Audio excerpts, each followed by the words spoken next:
தாய்மார்களே, தேசிய முற்போக்கு திராவிட கழகத்தின் நிறுவன தலைவர், நமது அன்பு தலைவர் புரட்சி கலைஞர் கருப்பு எம்ஜிஆர் உங்கள் வீட்டுக்கு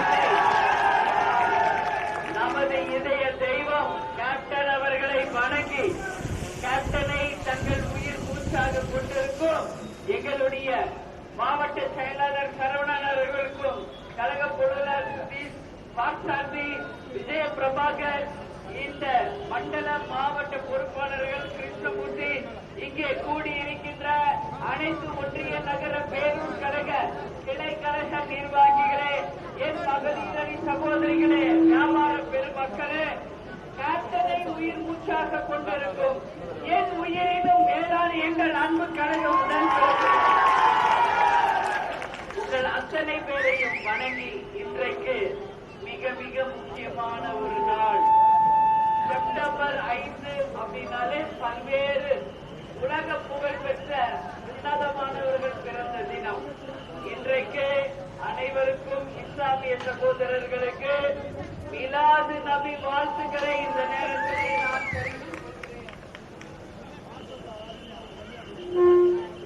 அனைவருக்கும் மிலாது நபி வாழ்த்துக்களை தெரிவித்துக் கொள்கிறேன். நமது நபிகள் நாயகம் அவர்கள் பிறந்த தினம். எனவே இஸ்லாமிய சகோதர சகோதரிகளுக்கு இந்த நேரத்தில் மிலாது நபி வாழ்த்துக்களை கேப்டன் சார்பாகவும் கட்சியின் சார்பாகவும் தெரிவித்துக் கொள்வதில் உண்மையிலேயே நான் பெருமைப்படுகிறேன். அதே போல நம்மளுடைய கவர்னர், நம்மளுடைய பிரசிடண்டா இருந்தாரே ராதாகிருஷ்ணன், அவர் பிறந்த நாளை நாம் ஆசிரியர் தினமாக கொண்டாடுகிறோம். எனவே தமிழ்நாட்டில் இருக்கும் அனைத்து ஆசிரியர் பெருமக்களுக்கும் வருங்கால எதிர்காலத்தை உருவாக்கின்ற அந்த ஆசிரியர் பெருமக்கள் அனைவருக்கும் தேமுதிக சார்பாக ஆசிரியர் தின நல்வாழ்த்துக்களை தெரிவித்துக் கொள்கிறோம். இன்னைக்கு என்ன நாள்? ஓணம் பண்டிகை. கேரளாவில் அந்த ஓணம் பண்டிகை இன்னைக்கு உலக பிரசித்தி பெற்றது. அந்த மகாராஜா அவர்களுடைய ஆசீர்வாதத்தால இன்றைக்கு கேரள மக்கள் அனைவருக்கும் தேமுதிக சார்பாக ஓணம் தின நல்வாழ்த்துக்களை இந்த நேரத்திலே நாங்கள் தெரிவித்துக் கொள்கிறோம்.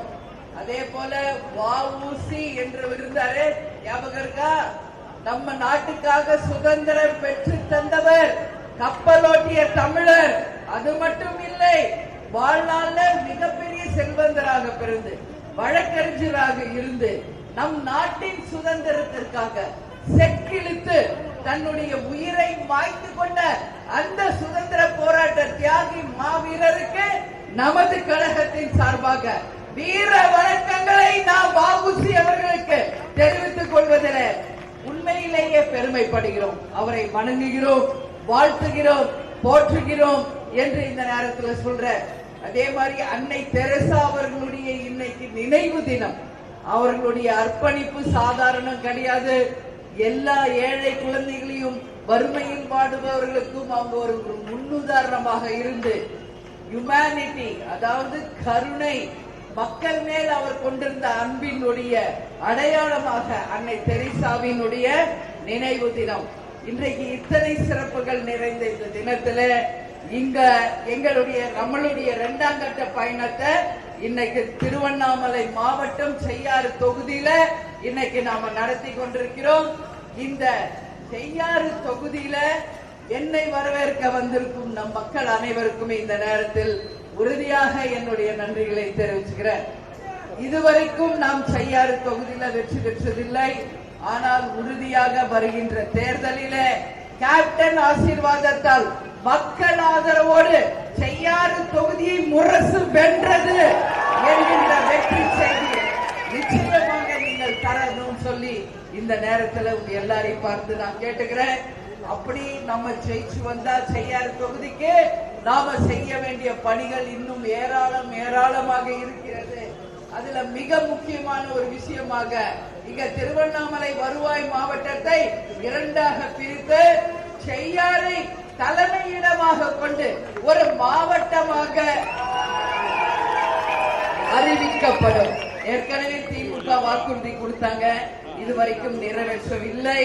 26 தேர்தலில் நிச்சயமாக நம்ம வேட்பாளர் இங்கு போட்டியிட்டு முரசு சின்னம் வென்றது என்ற ஒரு சரித்திரத்தை நீங்கள் தரும்போது இதை மாவட்டமாக நிச்சயம் மாற்றுவோம். அதே மாதிரி சுற்றுப்புற பகுதிகளே கஞ்சா போதை பொருட்கள் புழக்கத்தால 2 மாதங்களில் 2 படுகொலைகள் நடந்திருக்கிறது.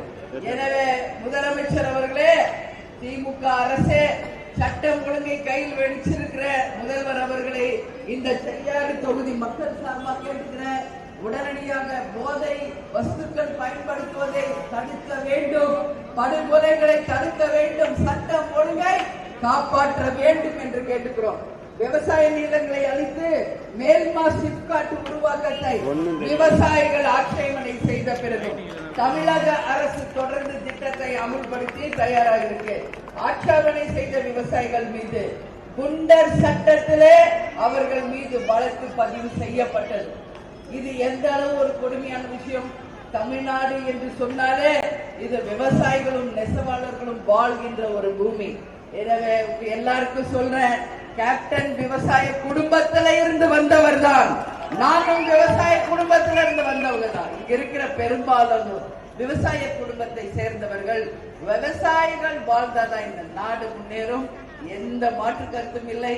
அதனால உங்களை குண்டர் சட்டத்துல வழக்கு பதிவு செய்த தமிழக அரசை நிச்சயமாக இந்த நேரத்தில் நாங்க வன்மையாக கண்டிக்கிறோம்.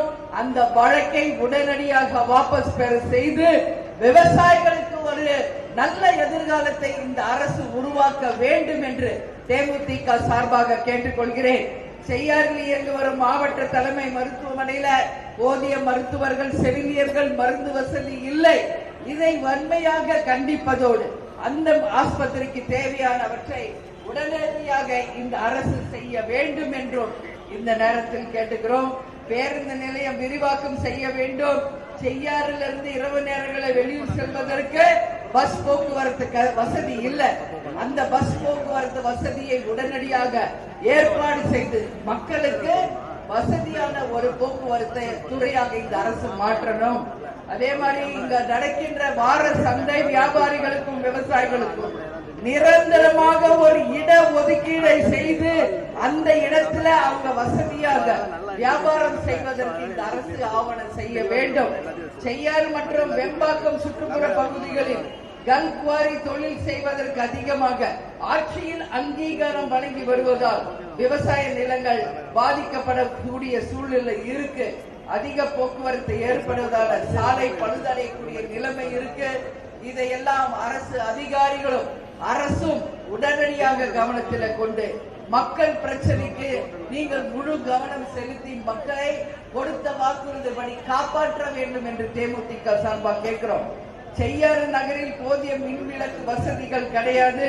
இரவு நேரத்தில் நகர் முழுவதுமே இருள் சூழ்ந்த ஒரு நிலையை நாம பார்க்க முடிகிறது. அந்த நிலையை மாற்றி ஒரு ஸ்மார்ட் சிட்டி போல செய்யாறை நிச்சயமாக மாற்ற வேண்டும். இல்லைன்னா 2026 நம்ம வேட்பாளர் ஜெயிச்சு இந்த தொகுதியை தமிழ்நாட்டின் முன்னுதாரணமான தொகுதியாக நிச்சயமாக மாற்றுவோம் என்பதை இந்த நேரத்தில் சொல்கிறேன். அதே மாதிரி மாங்கால் கூட்டுரோடியில் இயங்கி வரும் சிப்காட்ல நிறுவனங்களில் உள்ளூர் வாசிகளுக்கு அதிக வேலை தருவது கிடையாது. எல்லாருமே நார்த் இந்தியன்ஸ், வடக்கத்தியர்கள் தான் இங்க அதிகமாக இருக்காங்க. அது கண்டிக்கக்கூடிய ஒரு விஷயம். நம்ம இளைஞர்களுக்கு, நம்ம ஊர்ல இருப்பவர்களுக்கு வேலை வாய்ப்பை உருவாக்கி தர வேண்டும் என்று அரசை கேட்டுக்கொள்கிறேன். செய்யாறு மகளிர் கல்லூரி, செவிலியர் கல்லூரி, வேளாண் கல்லூரி போன்ற கொண்டு வருவதாக வாக்குறுதி கொடுத்தாங்க இப்ப ஆட்சி செய்பவர்கள். ஆனா இதுவரைக்கும் எந்த கல்லூரியுமே கொண்டு வரவில்லை. அதனால ஆட்சியாளர்களை நான் கேட்டுக்கொள்கிறேன், கொடுத்த வாக்குறுதிப்படி உடனடியாக இந்த 3 கல்லூரிகளில் இங்கு கொண்டு வர வேண்டும்.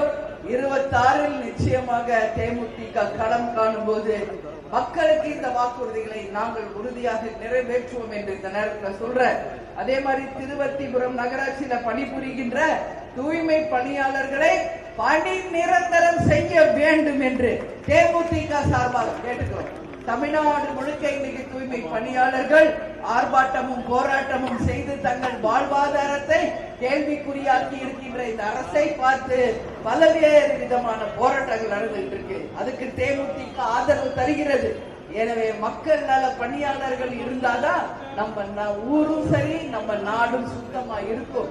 அதனால வறுமை கோட்டிற்கு கீழ் இருக்கின்ற தூய்மை பணியாளர்களுக்கு இந்த அரசு உடனடியாக நல்ல விஷயங்களை செய்யணும் கேட்டுக்கிறேன்.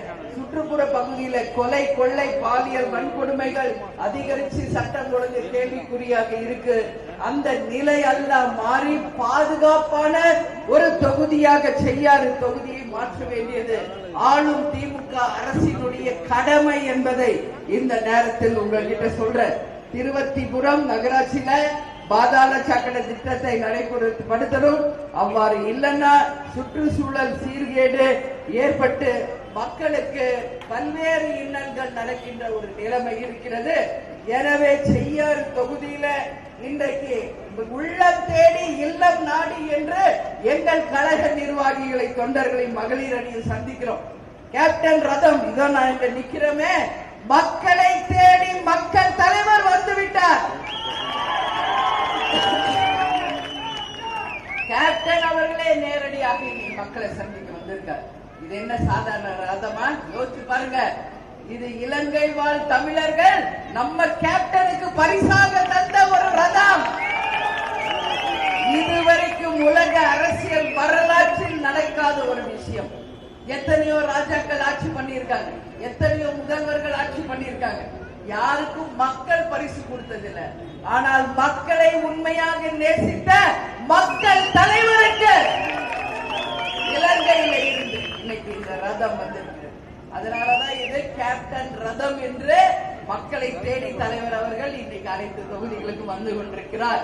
எனவே நிச்சயமாக வருங்காலம் மக்கள் ஆட்சி மலர்வதற்கு எல்லா விதத்திலும் மக்களாக நீங்கள் எங்களுக்கு உறுதுணையாக இருக்க வேண்டும்.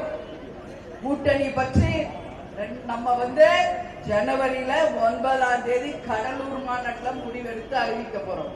எனவே அந்த நிகழ்ச்சி நடக்கும் வரை நம்ம கழக நிர்வாகிகள், தொண்டர்கள் ஒற்றுமையோடு கழக வளர்ச்சிக்காக பாடுபட்டு சிறந்த முறையில நம்ம செய்யாறு தொகுதியை முன்னேற்றணும். வந்தவாசி போன்ற பல்வேறு இடங்கள் இந்த செய்யாறுக்குள்ள இருக்கு.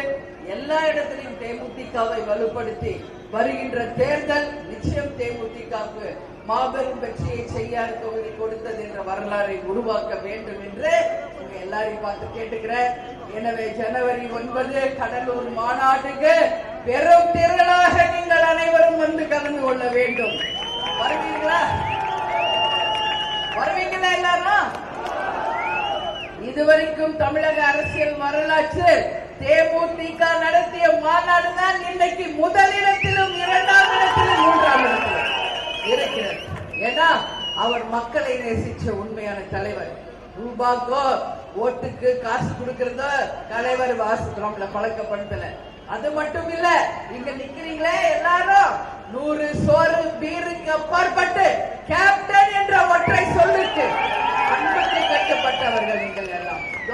வழி நடுக்க நான் பாக்குற பேனர், கொடி, லைட்டு, இது என்ன சாதாரண விஷயமா? இத நம்ம உடம்புல ஒழுகுது. நம்ம வியர்வை ரத்தத்தை வியர்வையாக சிந்தி அந்த வியர்வையில நம்ம தொண்டர்கள் கட்டிய இந்த பேனருக்கு ஈடு இணை எதுவுமே இல்லை, ஈடு இணையே இல்லை.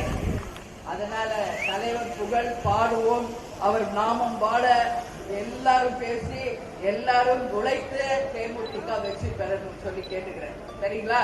என வரவேற்று எல்லாருக்கும் நன்றி, வணக்கம். இயன்றதை செய்வோம் இல்லாதவருக்கு தமிழன் என்று சொல்லடா, தலை நிமிர்ந்து நில்லடா, நமது முரசு வெற்றி முரசு என்று கூறி உங்களிடமிருந்து விடைபெறுகிறேன். நன்றி, வணக்கம்.